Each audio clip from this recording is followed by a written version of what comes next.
बिस्मिल्लाहिर्रहमानिर्रहीम। अस्सलाम वालेकुम नाजरीन, ये आप देख रहे हैं पानी का भगोला और मुझे ये वीडियो मौसूल हुई। मैं खुद देख कर हैरत ज़दा हूँ कि पानी का भगोला जो है वो सीधा आसमान की जानिब जो है पानी को लेके जा रहा है। ये मेरे साथ मुकम्मल वीडियो देखिए। ये जी नेड़े जाके बनानी पैनी ओदे वेखो तोड़ तक ओ पानी चक लिया उस कुदरत चेक करो अल्लाह दी। हाँ नहीं आओ हाँ उथे चल मैं तो ना चल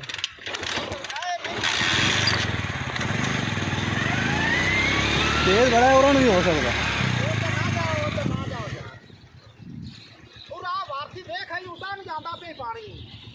ओ गया उता पानी पानी जा खड़ा आई उता नु बनावनी उता नु समझ नहीं आ रही मैं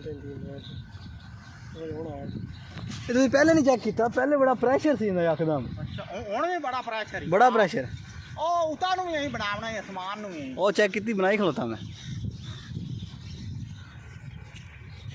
मैं जी वेले कदे नहीं होया कसम ना। ये दाइयां दा तबाही लै गई ओ त अल्लाह नु पता है कि बन गए जा कदे भी नहीं गया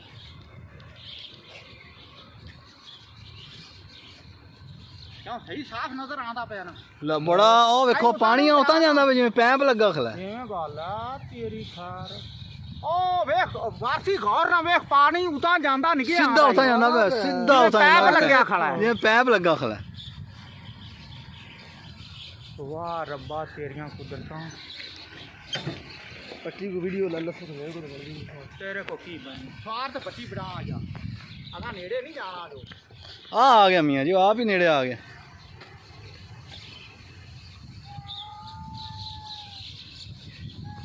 ये बदल पानी खींचदा वे यार तू तो बना दे यार मैनू इदी बनदी नहीं पई यार इधर ले ले मेरे को तारा थल्ले साइड ते हो जो ओ तो वे पानी उतार जाता है ये आधा पे यो जाता उतार ओ उतार देखो कन्या तो देखे ना उतार ओ जाता ये आ भाई ओ देखिए आधा पे गांव में जाता है